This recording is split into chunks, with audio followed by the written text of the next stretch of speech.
wanna test your luck with me. I think I've had enough disease. I'm sick of all the bad thoughts, people who are half-nots. You are not as tough as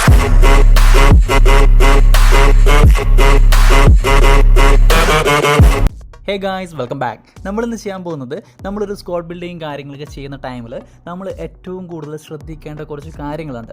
അതിൽ മെയിനായിട്ടുള്ളൊരു കാര്യമാണ് positions വെച്ചിട്ട് ഏറ്റവും better ആയിട്ടുള്ള combinations നമ്മൾ workout ആക്കേണ്ടതുണ്ട്. Example നോക്കുകയാണെന്നുണ്ടെങ്കിൽ നമുക്ക് CBയിൽ നല്ല രീതിയിൽ കോമ്പിനേഷൻ വർക്കൗട്ട് ആവുന്ന പ്ലെയിൻ സ്റ്റൈലുകളുണ്ട്. അതുപോലെ തന്നെ നമ്മുടെ വിങ്ങിലുണ്ട്, അതുപോലെ തന്നെ മിഡ് ഏരിയയിലുണ്ട്, നമ്മുടെ അറ്റാക്കിങ്ങിലുണ്ട്. അങ്ങനെ ഒരുപാട് കോമ്പിനേഷൻസ് നമ്മുടെ ഗെയിമിൽ തന്നെ ഉണ്ട്. സോ ഇതിൽ 5ഓളം പൊസിഷൻസിലെ ബെസ്റ്റ് ആയിട്ടുള്ള കോമ്പിനേഷനാണ് നമ്മൾ ഈ ഒരു വീഡിയോയിൽ നോക്കാൻ പോകുന്നത്. തീർച്ചയായിട്ടും നിങ്ങളുടെ ഗെയിം പ്ലാനിൽ ഈ ഒരു കാര്യങ്ങളൊക്കെ നോക്കി നിങ്ങൾ സ്ക്വാഡ് ബിൽഡ് ചെയ്യുകയാണെന്നുണ്ടെങ്കിൽ ബെറ്റർ ആയിട്ടുള്ള പെർഫോമൻസ് നിങ്ങൾക്ക് കിട്ടും എന്നുള്ളതാണ്. നമ്മൾ ഒന്നാമതായിട്ട് നോക്കുന്ന ഒരു കാര്യം നമ്മുടെ CBയിലെ കോമ്പിനേഷൻസ് ആണ്.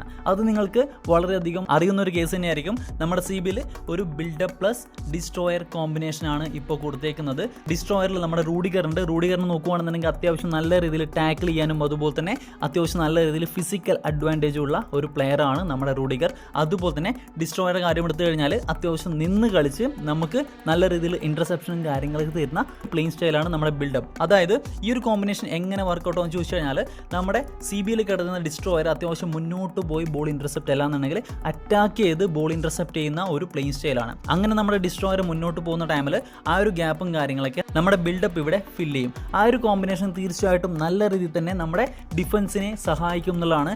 രണ്ട് CBയിൽ നമ്മൾ രണ്ട് ബിൽഡപ്പിന് ഇട്ട് കഴിഞ്ഞാൽ രണ്ട് ബിൽഡപ്പും ഈ ഒരു ഏരിയയിൽ തന്നെ നിന്ന് കളിക്കുകയും അറ്റാക്കിങ്ങിന് വരുന്ന നമ്മുടെ ഓപ്പോണന്റ് വളരെയും നല്ല രീതിയിൽ ഈ ഒരു ഏരിയയിൽ അവർ സ്പേസും കാര്യങ്ങളൊക്കെ കണ്ടെത്തുന്നതായിട്ട് നമുക്ക് കാണാൻ സാധിക്കും. സോ ബെറ്റർ ആയിട്ടുള്ള ഒരു കോമ്പിനേഷൻ നോക്കുകയാണെന്നുണ്ടെങ്കിൽ CBയിൽ ബിൽഡപ്പ് പ്ലസ് ഡിസ്ട്രോയർ. നെക്സ്റ്റ് നോക്കാൻ പോകുന്നത് നമ്മുടെ വിങ്ങിലുള്ള ഒരു കോമ്പിനേഷനാണ്. നമുക്ക് വിങ്ങിൽ കളിക്കുന്നത് ഈ ഒരു ഫോർമേഷൻ നോക്കുകയാണെന്നുണ്ടെങ്കിൽ അതിൽ രണ്ട് പ്ലേയേഴ്സ് ആണ്. അതായത് നമ്മുടെ LBയിലെ പ്ലെയറും അതുപോലെ തന്നെ LMFൽ കാണുന്ന ഒരു പ്ലെയർ. അതിൽ ബെസ്റ്റ് ആയിട്ടുള്ള ഒരു കോമ്പിനേഷൻ നോക്കുകയാണെന്നുണ്ടെങ്കിൽ LBയിൽ ഇവിടെ അറ്റാക്കിംഗ് ഫുൾ ബാക്കിന് ഇടുന്നു.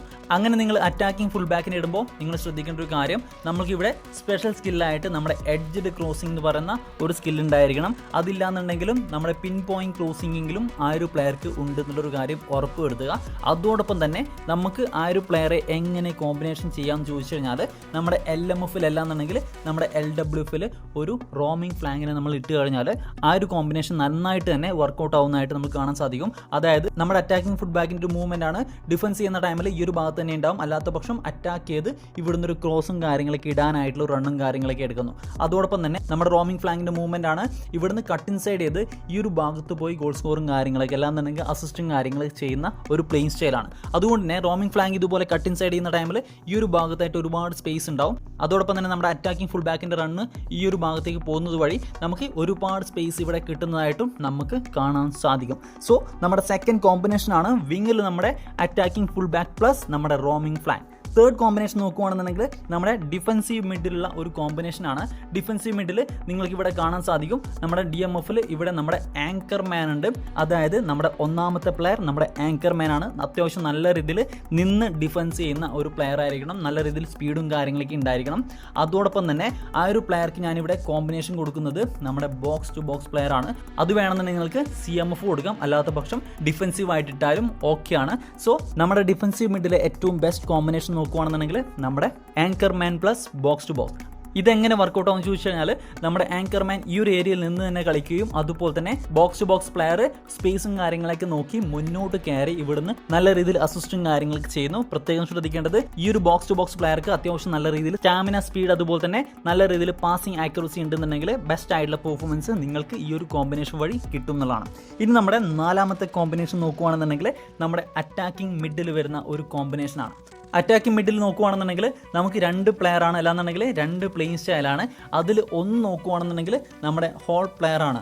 നമുക്കിവിടെ ഒരു ഹോൾ പ്ലെയർ ആഡ് ചെയ്യാം. യെസ്, ഒരു ഹോൾ പ്ലെയർ നിങ്ങളുടെ അറ്റാക്കിംഗ് മിഡിൽ മസ്റ്റ് ആണ്. അതും നല്ല രീതിയിൽ അറ്റാക്കിംഗ് അവയർനെസ്സും അതുപോലെ തന്നെ പാസിംഗ് ആക്യുറസിയും ഡ്രിബിളിംഗ് ക്വാളിറ്റിയൊക്കെയുള്ള പ്ലെയർ ആയിരിക്കണം. അതോടൊപ്പം നമ്മൾ കോമ്പിനേഷൻ ചെയ്യാൻ പോകുന്നത് ഒരു ക്രിയേറ്റീവ് പ്ലേ മേക്കറാണ്. തീർച്ചയായിട്ടും അറ്റാക്കിംഗ് മിഡിൽ ഇതിനൊക്കെ ബെറ്റർ ഒരു കോമ്പിനേഷൻ ഇല്ല എന്നുള്ളൊരു കാര്യം ഉറപ്പാണ്.